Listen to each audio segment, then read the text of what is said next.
What's up guys? Derrière moi se trouve le terrain sur lequel je suis en train de construire un siplex ici à Knowlton, Lac-Brome.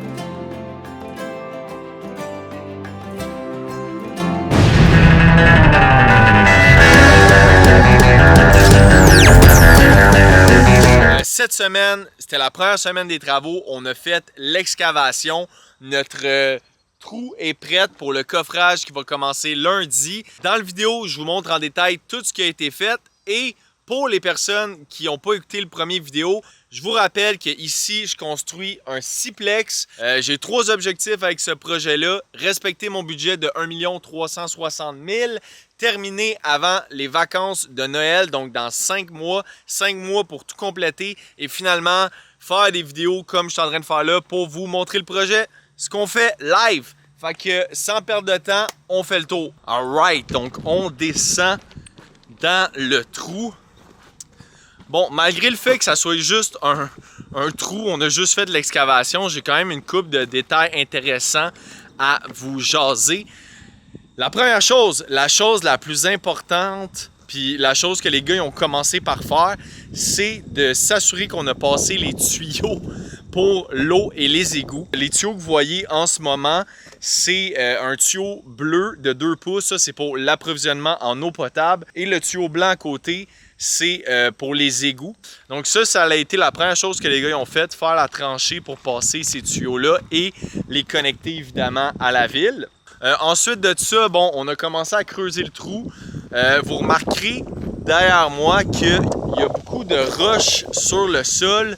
Ça, c'est parce que le sol était trop mou pour asseoir les fondations directement dessus. On a dû faire rentrer des voyages de roches. Ça, majoritairement, c'est parce que, si vous pouvez bien voir derrière moi, la hauteur de l'excavation était vraiment pas très profonde. Là, ici, on a à peu près 3 pieds.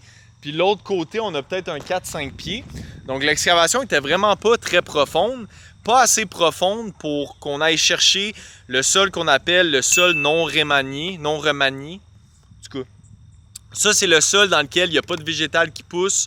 Puis c'est vraiment le sol compact qu'on cherche à asseoir la fondation dessus. Ici, comme on n'était pas assez profond, le sol était encore trop mou, on a dû faire rentrer de la roche.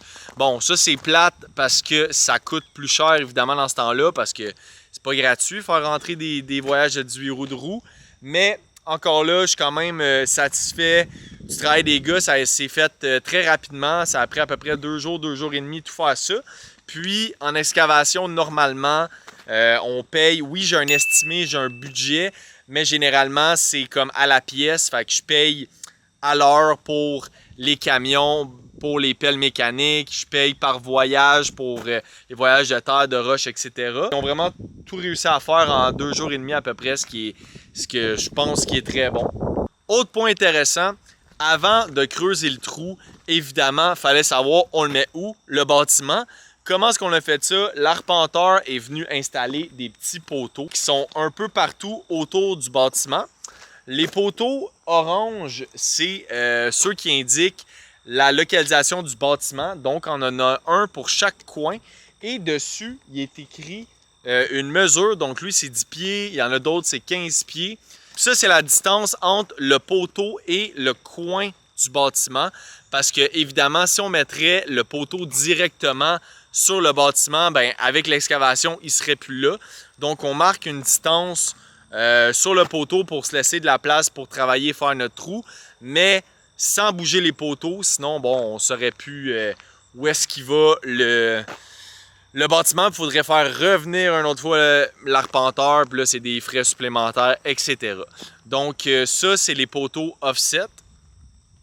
Puis, finalement, ben, on peut voir aussi que mon gars d'excavation, il a amené tout son stock. Donc, il est prêt pour lundi à faire les footings, les semelles et ensuite les murs de fondation. Ça va être à la semaine 2. Là, moi, je vais m'en aller parce qu'il commence à pleuvoir. Mais si vous ne voulez pas manquer la suite, je vais faire une vidéo semaine. Je vais essayer du moins qui va couvrir tout le projet et aussi tous les frais engendrés pour la construction de ce siplex-là. Bon, jusqu'à maintenant, j'ai pas encore reçu la facture, donc j'ai pas de frais à vous partager, mais vous allez l'avoir dans la prochaine vidéo. There you go! C'était le premier vidéo excavation. Done. On se voit dans le prochain. Merci. Ciao.